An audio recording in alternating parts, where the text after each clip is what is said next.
Dr. Damanoto and David Matus. Can we have a hand for all of them together?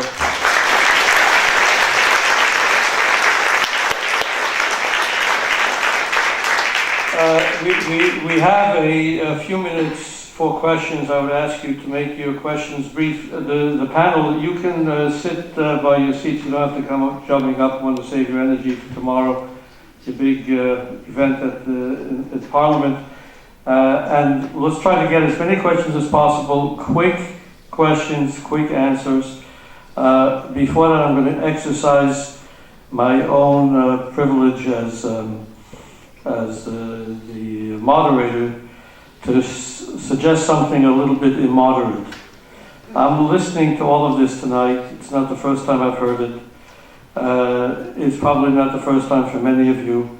It's a burning issue. People are dying as we're speaking. And with the efforts of these gentlemen doing Herculean stuff, somehow or other, one of the things that does work, I'm not sure whether it's the ultimate answer, public embarrassment and exposure of the Chinese government. It's got to be part and parcel of the equation. I'm thinking in terms of having a group mobilizing something like a massive rally in front of the Chinese embassy, talking about thousands and thousands of people with a message that rings out across and exposes them for who they are. Because it's not going to happen here in this little room with just a few people. It's got to go really massively public, and they are sensitive to this.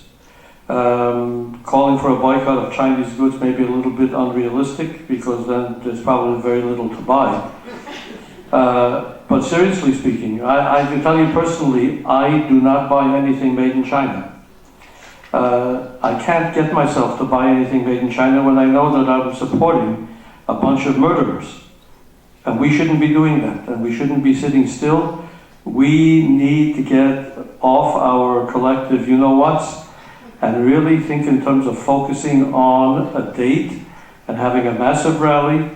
It's worked in other venues, in other situations that have gotten the job done. We should think big, because there's a gigantic problem. That's my soapbox and questions. Go ahead.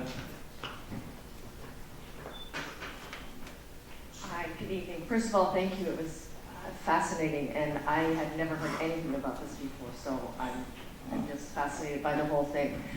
But I think it's awful, so I'll just say that as an opening statement. But I was just curious in terms of, I didn't know about this whole tourism thing and whatnot, and I'm just wondering, in terms of that, in Canada, for example, do we ever have people come here for organ transplants, or in the U.S. from other countries, or how does that even fall into, how does that get rated, or how would you even go to another country to get a transplant, besides China, obviously, and paying? Does that happen?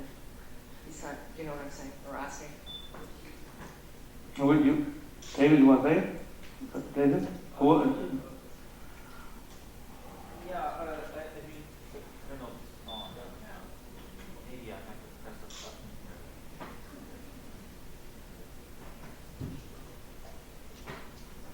here. Yeah, that works. I mean, there is transplant tourism into other countries besides China. And it's a big problem in some other countries. But China's different in the sense that the transplant abuse is state organized. In other countries, transplant abuse is a black market, and it's illegal and even prosecuted underground. So it's an entirely different phenomenon there. And the typical transplant tourism in other countries is people selling kidneys. They have two kidneys, they'll sell one, and their health is poor because of it, but they survive. They're not being killed for their organs. And they're certainly not being killed for their organs because of their political beliefs or their religious beliefs. So it's a completely different phenomenon. And also, I mean, there's a difference between transplant tourism and crossing a border for a transplant. I mean, some people will cross the border for a transplant, but the transplant in the jurisdiction to which they're going is perfectly ethical and above board and meets all standards. Transplant tourism involves exploitation and some form of corruption. And the transplantation profession globally is concerned about transplant tourism into all countries, obviously, not just China, but China is a problem all of its own. Emil? Thank you very much. This is the military from Ottawa. Just one question to the audience. Are there any members of the Ottawa transplantation community in attendance tonight? No? I think it was promoted to the hospitals. Any politicians in attendance? Thank you very much. Okay, we're going to alternate sides. Sir? Yeah, thank you. And I feel like I've been watching a Frankenstein movie or something tonight. I guess, do you know if an organ is taken from a person, what happens to the rest of their body? Like, do they fly people, once they get a match of a person and they're going to execute them, obviously, for the transplant, do they take a heart and then a kidney and all the other organs and fly the people that need them to that area? Like, do you know about that logistics, or do they just take the one organ? Also, another point is there any hope of getting artificial organs? Like, I know engineers are working on artificial organs, so it seems to me like with the Chinese view that you have to keep all your organs when you die, the only way that they can have transplants is to send people from China over to other countries to do it ethically. So maybe you can comment on some of those. It's a bunch of questions, but.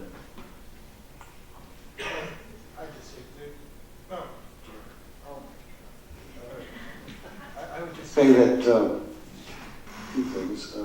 We don't know everything about that. There have been rumors that some people were taken actually by the PLA, or delivered, or the person who was going to be harvested delivered to order by ship or submarine, this kind of thing. I find these stories we don't really have confirmation of that kind of thing. There has recently been some news stories that people, apparently billionaires and millionaires, have paid up to $2 million for an organ. I don't know which one. Again, hard to substantiate that. Let's say we decide the rumors. Most of these people are going to China. It's pretty much set up so you can, in the same hospital, somebody's being harvested, and that organ is being transported a very short distance, just like you saw those fine surgeons carrying the organs to someone else. That's the standard way. The second question, I'm sorry, can you just remind me what the... This was about artificial organs, did you ask? Yeah, the artificial organs. I think that's a really great point. I mean, this is, I guess because this isn't, I'm not a doctor, and this isn't necessarily an area that I want to stay in forever. I always say, well, in 15 years they're going to be printing these things out anyways. But this really is not the ethical, this is not the burning ethical issue. The burning ethical issue here is mass murder. It's a very familiar issue. Okay, it's mankind's oldest enemy, other than disease and Ebola and stuff like that. This is the same old foe that we've always fought, and it's just come around in a new form. And I really do wish people would sort of concentrate more on that, actually, than what's happened here. And that's why, personally, I tend to spend more time on the history of this thing and more time on the culture of oppression, including a lot of time to interview the people who actually end up doing this, the banality of people. Thank you. Okay. There's a couple other things I would say, though. First of all, you asked what happens to bodies. They're cremated. That's what the people involved in this process tell us. And you asked what happens to the other organs. Well, up until recently, there was no national organ distribution system in China. And even now, it's only for the tiny donations that exist. So effectively, there's no organ donation. What patients do is they go to a particular region, a military hospital. That military hospital will have connections with the local prison or a labor camp. The organs come from that labor camp. As far as I can tell, mostly they're just using one organ because there's no patient coordination. We don't have several patients going at the same time to get organs. So they'll take one and maybe 2 organs from that person, kill the person through the organ extraction, depending on the nature of the organ, and then just cremate the body afterwards. That's the process. Dr. Damon, did you want to say anything, Dr. Noda? No, but just real quick on the first young lady's question. You know, people don't come into the U.S. and Canada for organs because our wait times are so long. I mean, Canada, you're over 3 years for a kidney. So no one's rushing into our countries to get organs. But we do know from the U.S. that our #1 place for the U.S. for people to go to get organs is China. That we definitely know. But no one's really flying into us to get organs. There are countries that have actually banned organ trafficking. Actually, I think Israel has banned going to China for organs. Yeah. Thank you so much to our esteemed panel. Okay, sorry. Yeah. You're on. All right. Thank you to our esteemed panel. This has been a really important conversation. My name is Melanie Adrian, and I teach international human rights at Carleton in the Department of Law. And I'm just wondering, given how systematic, organized, and grave this issue is, has there been any approach to the International Criminal Court? Have they been involved? Is this an issue that they might be interested in? Yeah. I mean, I was actually part of the Canadian delegation to the Rome Conference that negotiated a treaty with the International Criminal Court, so I'm kind of familiar with that. But the Rome, the International Criminal Court has jurisdiction over states parties, national states parties, territories of states parties, or situations referred by the Security Council. China has a veto of the Security Council. It's not a state party. And these crimes are all committed within China. So the International Criminal Court doesn't have jurisdiction.